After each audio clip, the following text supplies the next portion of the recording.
You know how we think of reality, like gravity pulls your coffee cup down, time marches forward 1 second at a time.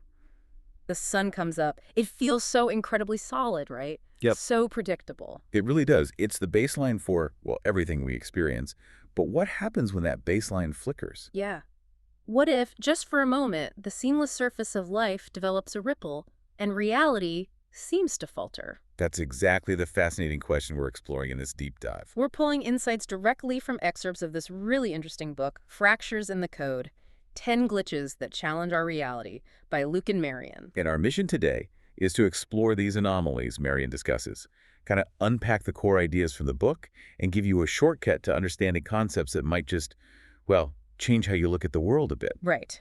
The book's main idea is that these glitches, these moments, sometimes really personal, sometimes widely reported, they resist easy explanation, scientifically or psychologically. Exactly. They're like cognitive speed bumps. They shake our basic trust in the world being solid and reliable. They don't necessarily prove anything specific, do they? Like one theory over another. No, and Marion is clear about that. Their value is more in how they challenge our assumptions. Mm. They don't fit neatly into boxes, which, invites curiosity. It inspires wonder. Yeah, it resists that modern urge to have every single mystery solved instantly. They make you stop and think. Right. Marion frames them not as proof for any specific worldview, not strictly scientific or metaphysical or even conspiratorial, but more like doorways, Yeah. gateways into inquiry. They interrupt our usual mental programming, make us pause. So, okay, let's jump into the first one Luke and Marion explores. It's something most of us have probably felt. Déjà vu. Yeah, it's covered early on in Fractures in the Code. That really uncanny feeling. You walk into a Uh-huh. place you've absolutely never been, maybe you're traveling or just somewhere new in town. And boom, you're hit with this absolute certainty. I have been here before. This exact moment, it's happened. It's so vivid, right? But fleeting, disorienting, but it feels undeniably real while it's happening. The book describes it as a glitch in our reality playback, like a brief hiccup in continuity. And it's incredibly common. Like 60 to 80% of people report experiencing it. It cuts across cultures, everything. So what does the science say? The traditional neuroscientific view, as Marion lays it out, it's like a crossed wire in the brain's memory systems. Pretty much. Specifically in the medial temporal lobe that includes the hippocampus, parahippocampal cortex. These are key areas for making and retrieving memories. So the brain accidentally tags a present experience as a memory, like the familiarity detector goes off a split second too early. That's the core idea. Dr. Akira O'Connor's research using fMRI scans is really interesting here. He found that during déjà vu, it's not actually the memory recall areas lighting up. Oh, really? So what is it then? It's the memory checking systems. In the frontal cortex, it's like the brain flagging an internal error message. Hang on, this feels familiar, but I can't find the actual memory file for it. Okay, that makes sense mechanistically. But here's where Marion makes a crucial point. That doesn't fully explain the feeling people get, that profound emotional weight or existential weirdness. Exactly. For many, it feels like more than just a simple wiring glitch. And that's where the book opens the door to more speculative ideas. Like what? Parallel universes bumping into each other.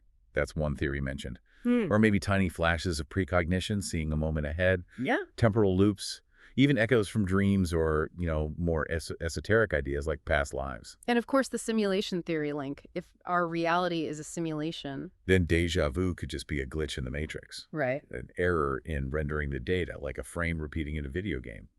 It aligns with that feeling of repetition. Marion also brings up déjà vu, that feeling of having already dreamed something. Yeah, which blurs the lines even more. Maybe our subconscious processing in dreams taps into things differently, non-linearly. So wow. Even something as common as déjà vu, when you really unpack it like Marion does in the book, it pushes against our ideas of linear time, solid memory, maybe even consciousness itself. It suggests it might be more than just a glitch. Maybe it's a signal, a nudge to look a bit deeper at how reality works. Okay, building on that idea of reality being maybe less solid, the book moves on to the Mandela effect. This is another one lots of people recognize. Yeah, where large groups of people collectively misremember the same fact or event differently from, well, the recorded history we can check. It gets its name from that widespread false memory that Nelson Mandela died back in prison in the 80s, right? Exactly. And what's so weird about it isn't just that people make mistakes, but that so many unrelated people share the exact same specific wrong memory, often really vividly. It feels less like an individual error and more like, yeah, a shared glitch. Marion pulls out some classic examples in Fractures in the Code, like the children's books. Berenstain Bears, not Berenstein. I know, that one always gets me. Or Darth Vader. The line is, "No, I am your father." But everyone thinks it's Luke, "I am your father." And the Monopoly man, he doesn't have a monocle, really. Nope, never did. Pikachu's tail tip isn't black. Lots of people misplace New Zealand on the map in their head. Northeast of Australia instead of southeast. Psychologically, okay, we know memory isn't perfect. It's reconstructive, right? Easily influenced by suggestion, what we expect to see. Elizabeth Loftus showed that with her car crash studies. Absolutely. Shared cultural exposure, confirmation bias. Mm-hmm. These can spread misinformation and create false memories in groups. That's the standard psychological take, and it explains a lot.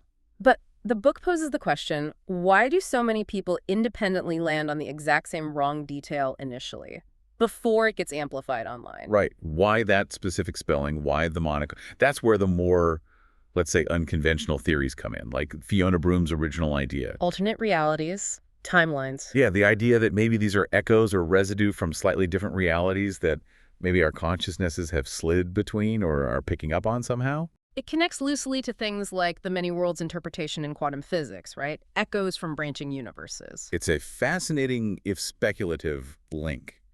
Marianne also notes how culture and tech play a role. Social media definitely amplifies these things once they start. And our brains love patterns. The Monopoly man just looks like the archetype of a rich guy who should have a monocle. So the Mandela effect really digs into our reliance on memory and what consensus reality even means, if our shared memory is this pliable. What does that say about history, about facts? It suggests reality might be more fluid, more subjective than we assume. It becomes an epistemological question, really. How do we know what we know? Truth feels less like a hard fact and more like a fragile agreement based on shared perception, which feels very relevant today. Definitely. Okay, so from memory glitches, Marion takes us somewhere even stranger in the book, time slips.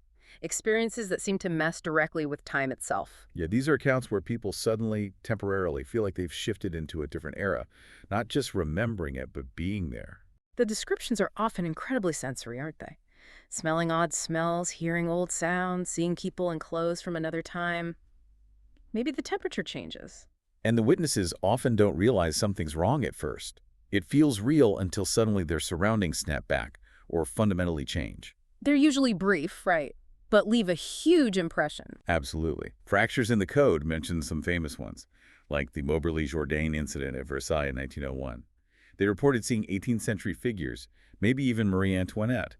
Their book, An Adventure, documented how similar their independent accounts were. In Jenny Randall's research on time storms, she found patterns too. Yes, consistent patterns across different reports over years.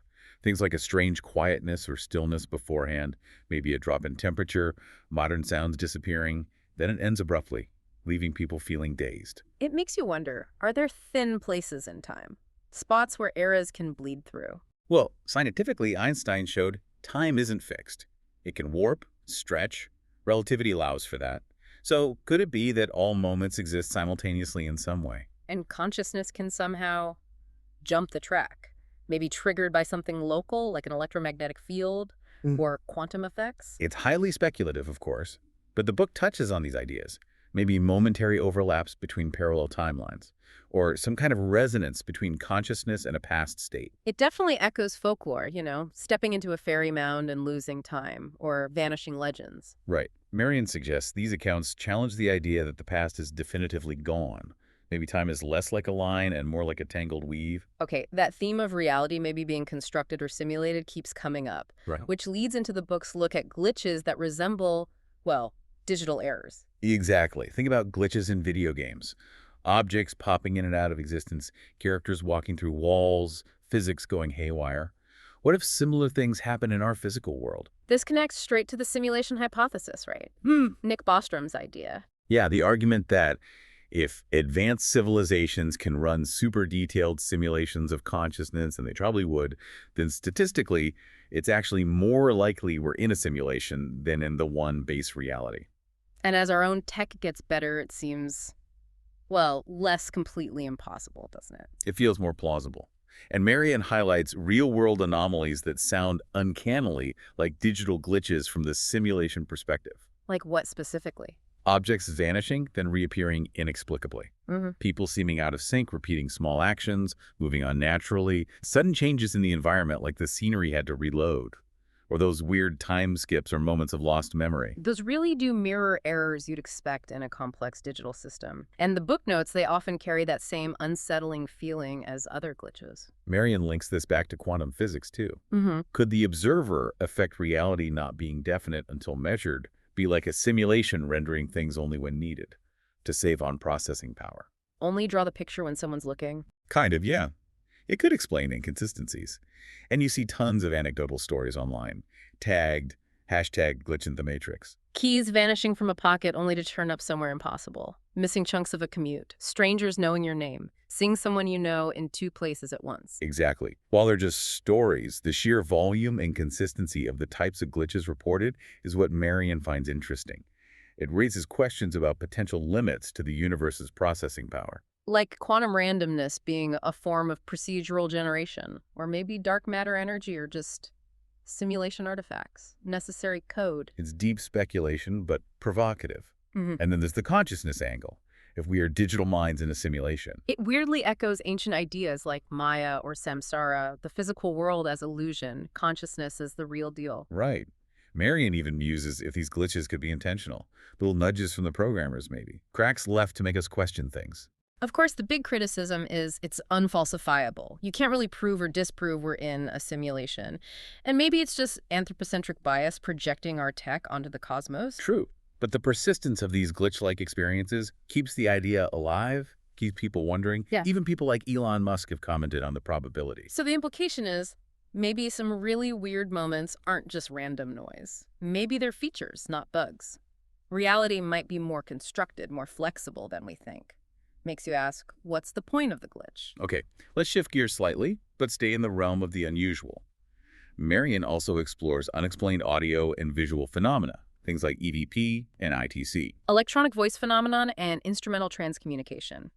This is where technology itself seems to become a conduit for anomalies. Exactly. Anomalous voices, images, signals that seem to come through radios, TVs, recorders, things that weren't intentionally put there. Skeptics immediately jump to pareidolia, right? Yeah. Our brains finding patterns in random noise, seeing faces in static, hearing voices in white noise. And that absolutely accounts for a lot of it. Our brains are pattern-matching machines.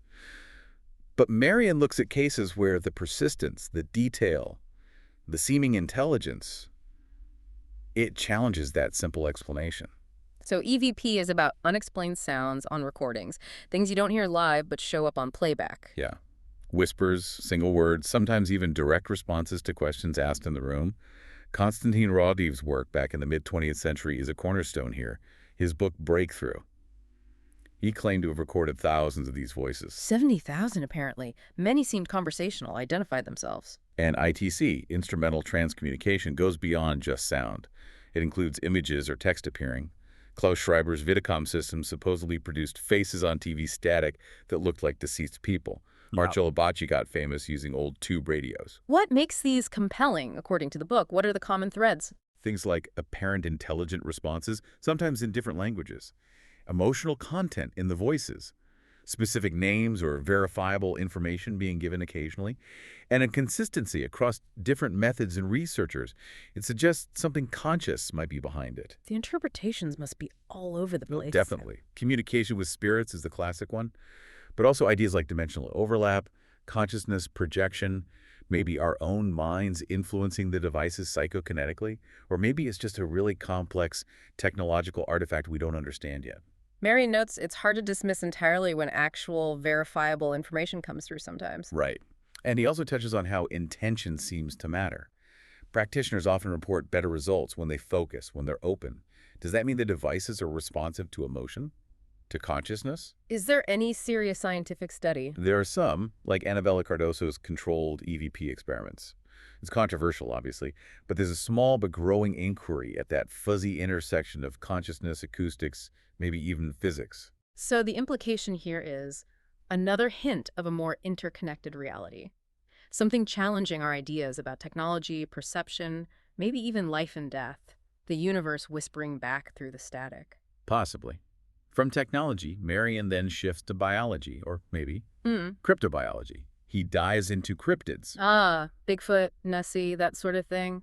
Creatures unconfirmed by science but with persistent reports. Exactly. The domain of cryptozoology. Now, skepticism is high here, obviously. Mm. Hoaxes, misidentification, delusion, those are the go-to explanations. And they're valid sometimes, surely. Of course.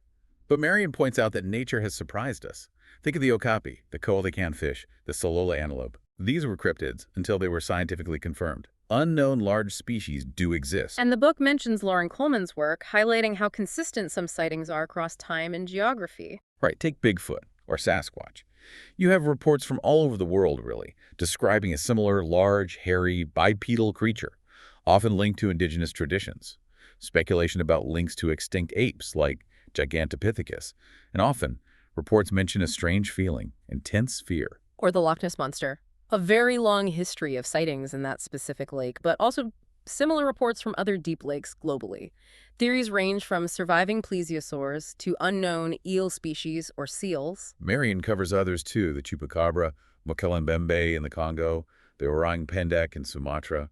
What's striking is the consistency in physical descriptions from witnesses, often credible people, across many reports. So while hoaxes and mistakes happen, the book asks, does that explain all of it? The volume, the consistency, the specific details over centuries sometimes. Marion suggests science maybe has blind spots here, sometimes reluctant to investigate things that don't fit neatly. There's also that Jungian idea, right? Cryptids as archetypes, projections of our collective unconscious, symbols of the wild or fears. Yeah, if enough people perceive something independently, does that collective consciousness play a role in its perceived reality? It's a mind-bending question.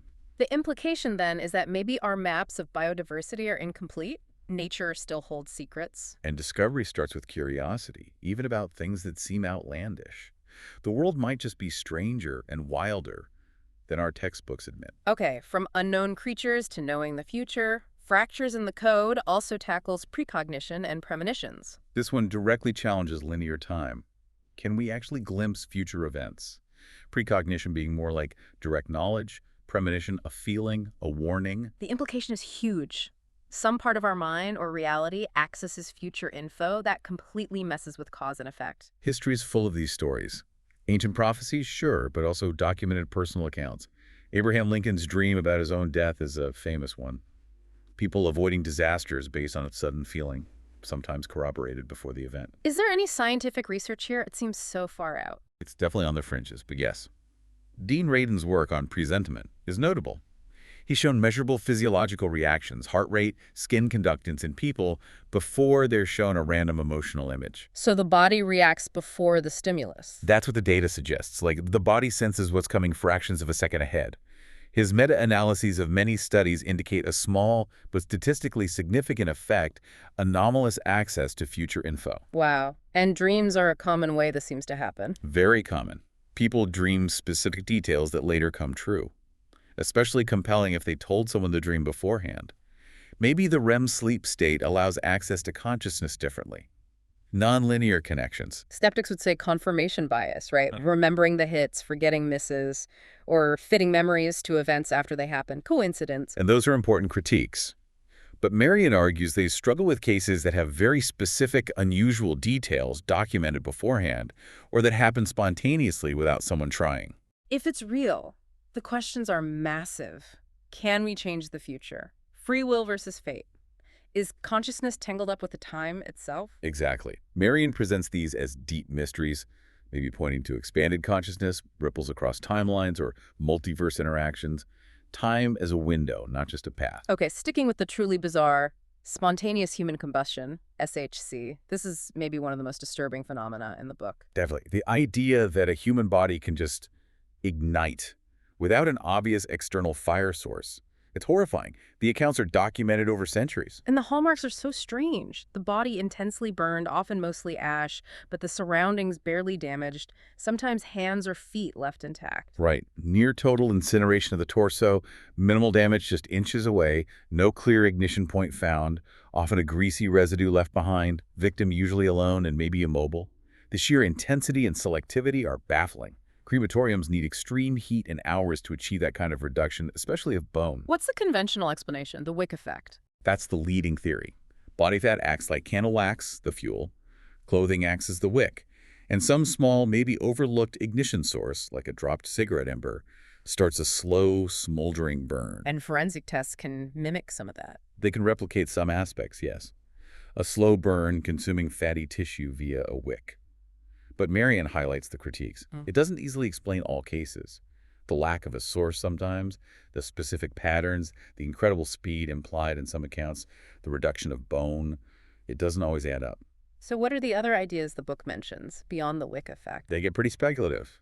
Ideas about internal energy, like biochemical reactions running wild, fringe theories involving kundalini energy, poltergeist activity, even interdimensional effects. Some note weird electromagnetic anomalies near victims. Could consciousness play a role? The mind-body connection, extreme stress causing some bizarre physiological cascade. Some theories propose a bioenergetic breakdown, like the body's own energy field becoming unstable. It touches on ancient concepts like prana or Q again. Marion also mentions survivors, people who experienced partial burns. Yes, cases like Jack Angel, who described sudden, inexplicable burns appearing. It suggests maybe the phenomenon isn't always fatal and could be more common in lesser forms. So SHC remains deeply unexplained. Utterly. It's a stark reminder of the limits of our knowledge, Marion suggests. There might be forces in nature, or within us, we just don't grasp yet. The mystery itself is what's potent. Okay, one final glitch from Factors in the Code. Ball lightning. That strange glowing orb phenomenon. Right. These luminous spheres, usually seen during thunderstorms that seem to move erratically, float, sometimes pass through walls or windows. They inspire awe, confusion, and lots of debate. They're hard to study because they're so rare and unpredictable. Incredibly elusive. But reports go way back. Marion mentions George Richmond being killed while studying lightning in 1753, possibly by ball lightning. Military pilots report them. They can last seconds, even minutes, unlike normal lightning. And they have really weird characteristics reported. Totally varied. Different sizes, colors. Movement can be slow, fast, zigzagging, sometimes seems almost purposeful. They can be silent or hiss. Pass through solid objects seemingly without leaving a mark.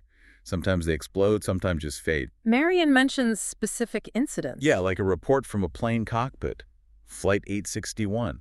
And that interesting study from China in 2012 where scientists happened to get spectrometer readings during a storm. And it showed elements from the soil supporting one theory. Exactly, supporting the idea it might be vaporized soil, nanoparticles burning. But then, how does that explain passing through walls or the long duration? Other theories involve plasma, trapped microwaves, even quantum effects or exotic matter because they seem to defy known physics. So no single theory nails it. Not yet. None fully explain all the reported behaviors. Marion presents it as a frontier phenomenon. It forces us to question our understanding of energy, light, matter. Is it some undiscovered form? A weird convergence of forces, a temporary dimensional thing. In folklore, they're often seen as omens, spirits, ghost lights. Right. It sits right on that edge between science and myth, holding this real emotional power. The implication being, nature still has riddles we haven't solved. Big ones.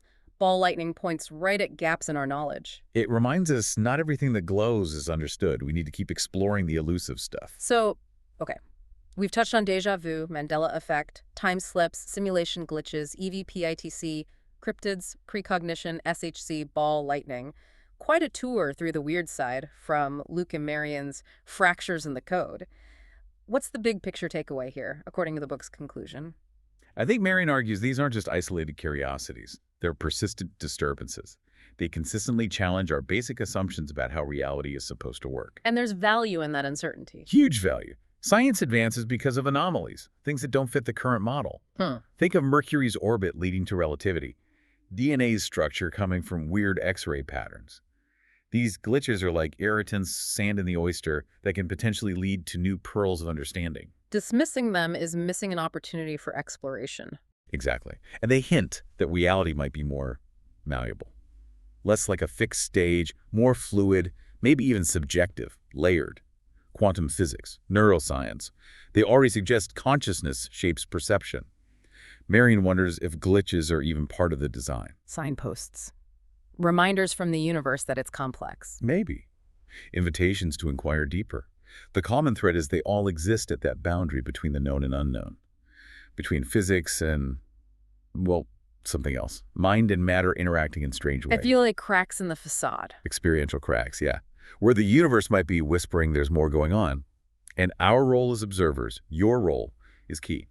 We're not passive. Consciousness seems involved.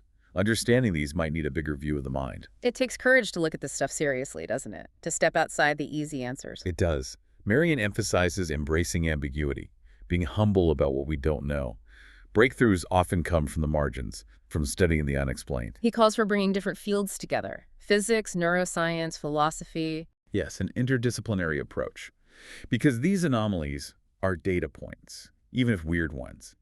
They might require whole new frameworks to make sense. Maybe the next leap in understanding involves consciously embracing the unknown. So ultimately, the book suggests these glitches reflect us back to ourselves, our fears, our wonder. Yeah, mirrors reflecting our questions about existence, the limits of our knowledge, but also the beauty in not knowing everything. Studying the unexplained honors reality's complexity. They're an invitation to look into the mystery, not shy away. Exactly. The gift of the glitches, perhaps, is that they wake us up, pull us out of taking reality for granted, reignite that wonder as part of that fundamental quest. What does it mean to be alive in this deeply mysterious universe? And all these fascinating ideas, the detailed accounts, the challenging questions that are explored compellingly in the book, Fractures in the Code, 10 Glitches That Challenge Our Reality by Luke and Marian. It really does make you rethink things. Absolutely. This deep dive, drawing on Marian's work, suggests reality might be stranger, more layered, maybe more responsive than we usually imagine. It's a powerful reminder to stay curious, isn't it, about those little unexplained moments in your own life or the bigger mysteries out there. Definitely. And maybe to see those glitches not just as errors, but as prompts, invitations to look closer, to ask more questions. Remember, the ideas and the phenomena we've discussed today are drawn from that thought-provoking exploration in Fractures in the Code by Luke and Marian. So maybe a final thought to leave you with after this dive. Yeah. Maybe the biggest glitch isn't out there in the world, but right here, inside our own perception, the assumptions that limit what we even think is possible in the first place. Make you wonder, what small glitch, what little unexplained moment have you noticed recently?